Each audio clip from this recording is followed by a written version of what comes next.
হাসপাতালের রাস্তা দখল করে দশকের পর দশক ধরে ব্যবসা, উচ্ছেদের নোটিশ দিতেই শোরগোল।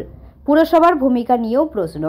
বাঁকুড়ার বিষ্ণুপুর সুপার স্পেশালিটি হাসপাতালের উপর শুধুমাত্র বিষ্ণুপুর মহকুমা এলাকার রোগীরাই নয়, চিকিৎসার ব্যাপারে অনেকাংশে নির্ভরশীল পশ্চিম মেদিনীপুর ও হুগলি জেলার সীমানাবর্তী এলাকার মানুষও।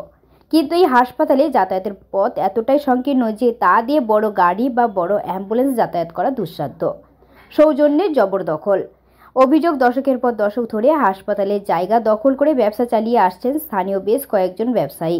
সম্প্রতি হাসপাতালে যাতায়াতের সেই রাস্তা চওড়া করার উদ্দেশ্যে জবরদখল উচ্ছেদে নামে হাসপাতাল কর্তৃপক্ষ।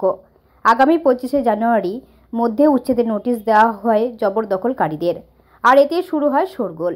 জবরদখলকারীদের অভিযোগ, হাসপাতালের জায়গা দখল করে এতদিন তারা ব্যবসা চালিয়ে এলেও পুরসভাকে তারা নিয়মিত ট্যাক্স দিয়ে এসেছেন। রয়েছে প্রয়োজনীয় ফুড লাইসেন্স ও অন্যান্য অনুমতিও। ফুড লাইসেন্সের ভ্যালিড রয়েছে 2029 সাল পর্যন্ত। তাই এখন তাদের উচ্ছেদ করা হলে আগে তাদের পুনর্বাসনের ব্যবস্থা করতে হবে। হাসপাতাল কর্তৃপক্ষের দাবি, এতদিন জায়গা ফাঁকা ছিল, এখন জায়গাটি হাসপাতালের প্রয়োজন, তাই উচ্ছেদের নোটিশ দেওয়া হয়েছে। এতে পুনর্বাসন দেওয়ার কোনো প্রশ্ন নেই। হাসপাতালে জবরদখল করা ব্যবসায়ীদের কাছ থেকে বিষ্ণুপুর পৌরসভা কিভাবে ট্যাক্স সংগ্রহ করতে পারে তা নিয়েও প্রশ্ন উঠতে শুরু করেছে। তবে সমগ্র ঘটনা নিয়ে বিষ্ণুপুর পৌরসভার চেয়ারম্যান কোনো বক্তব্য করতে রাজি হননি। এই দোকানগুলোর মধ্যে রয়েছে কম্পিউটার সায়েন্সে বিটেক ইঞ্জিনিয়ার করা এক বেকার যুবকের দোকান। এই দোকান চলে গেলে পরবর্তীতে সে আর কি করবে ভেবে কুল পাচ্ছে না। নোটিশ দিয়েছিল 25 তারিখে ওঠার জন্য, মানে ওটার ফাইনাল নোটিশ ছিল। তো হসপিটাল থেকে পেয়েছিলাম নোটিশ, তো আমরা পেয়েছি। আর অবশ্যই আমরাও চাই কাজটা হোক। হসপিটালের কাজ যেহেতু রাস্তাটা হওয়া দরকার আছে, আর জনস্বাস্থ্যের জন্য তো অবশ্যই হওয়া দরকার আছে। কিন্তু ব্যবসা বলতে আমি আপাতত এই ব্যবসাটা করছিলাম, খুব ভালো মতনই করছিল। তো বর্তমানে কোনো কাজ না পেয়ে আমি বিটেক করেছিলাম, আর কি বিটেক কম্পিউটার সায়েন্স নিয়ে করেছিলাম। তো কোথাও কোনো কাজ না পেয়ে আমি লাস্টে এখানে এসে ব্যবসাটা করি, ধারণা করতে আগে তো সেইভাবে করতে পারছিল না। তো আমি এখন নিজে করছি, এটা ব্যবসাটাও ভালো করছিলাম।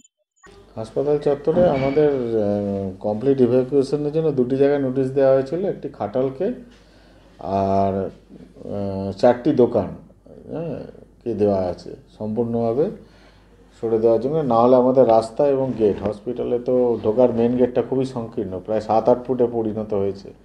বড় গাড়ি বা অ্যাম্বুলেন্স ঢোকার জন্য খুবই অপরিসর।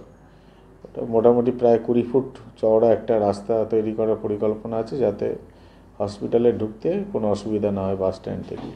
সেই কারণেই 4টি দোকানকে ওদের আগেও নোটিশ করা হয়েছে, ওরা সেই নোটিশে কর্ণপাত করেনি।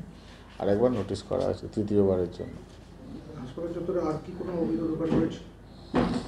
দেখুন, হাসপাতাল চত্বরে তো অনেক এনক্রোচড দোকান, অনেক এনক্রোচমেন্ট রয়েছে, যেগুলোর মধ্যে অনেকগুলো আমরা সরাতে পেরেছি, অনেকগুলো এখনও রয়ে গেছে। সেগুলোকে আমরা যেরকমভাবে রোগী কল্যাণ সমিতি মিটিং করে সেরকমভাবে ব্যবস্থা করব।